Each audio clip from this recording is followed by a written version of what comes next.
大家好啊，我係黃天南師傅。今日同大家咧就分享下丙午年咧，如果你犯太歲咧，點樣去化解？丙午年咧犯太歲咧有四個生肖嘅人嘅。第一個咧就係屬馬啦，今年係馬年，咁你係屬馬嘅話咧，就變咗係值太歲啦，或者係刑太歲啦。咁另外屬鼠咧就沖太歲啦，因為子午沖啦。咁另外屬歲啊，屬兔嘅話咧，亦都係破太歲嘅。屬牛咧就害太歲。咁比較嚴重嘅咧就係屬鼠啦，因為鼠咧就直接沖嗰個太歲嘅。咁如果你犯咗咩叫犯太歲咧？咁犯太歲咧，其實就有頭先我哋講有四種咧。第一種咧，你就係同嗰個年係相同嘅，因為今年係馬年，你係屬馬嘅，咁你咪變咗衝撞咗個太歲啦，犯值咗太歲啦。咁如果你屬鼠嘅話咧，就係衝撞咗個太歲啦。咁你如果犯咗太歲嘅話咧，咁你有咩唔好咧？首先咧，你今年咧嗰個運程咧就會比較差啲咧。就冇咁吉利咧，比較多煩惱咧，亦都比較多病痛咧，或者甚至有官非咧。咁我哋點樣去化解呢個太歲咧？咁係最簡單嘅方法咧，就走去拜太歲啦。咁拜太歲通常咧就係喺農曆年初七或者係今年嘅陽曆2月23號去拜太歲嘅，因為嗰日咧就係太歲星君到位之日啊。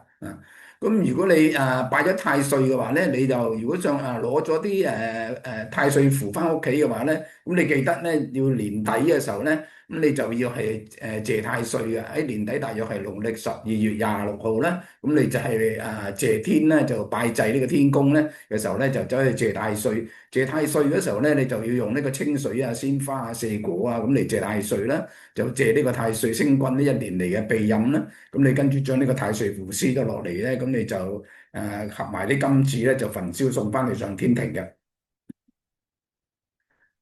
咁今年如果你犯太歲嘅話咧，咁你化解嘅方法咧，我哋一般嚟講有兩種咧，一種就喺家宅嗰度犯太歲咧，另外就喺個人嗰度犯太歲咧。咁你家宅犯太歲嘅話咧，咁首先咧，今年嗰個太歲咧就去到嗰個五位即係正南方。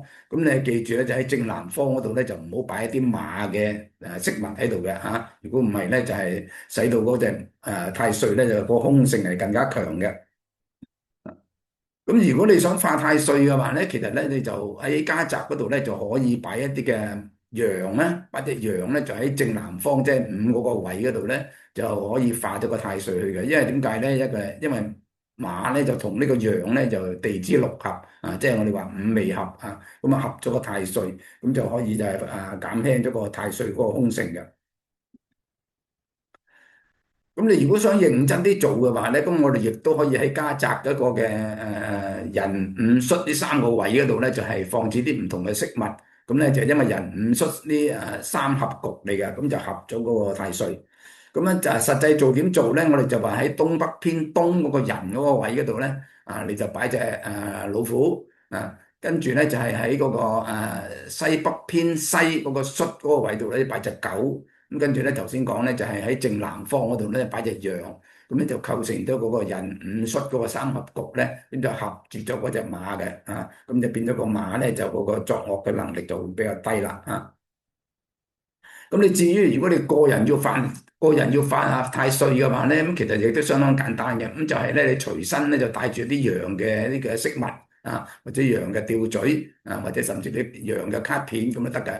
因為原因咧就係因為五味合咗咧，咁佢產生嗰個狀況咧就係叫貪合忘殺咁隻馬咧就唔會衝你噶啦因為佢同嗰隻羊咧就被合住咗嘅好啦，咁今日嘅視頻咧就講到呢度。如果大家想收聽日後嘅視頻咧，就係請撳呢個 subscribe 啦。多謝大家。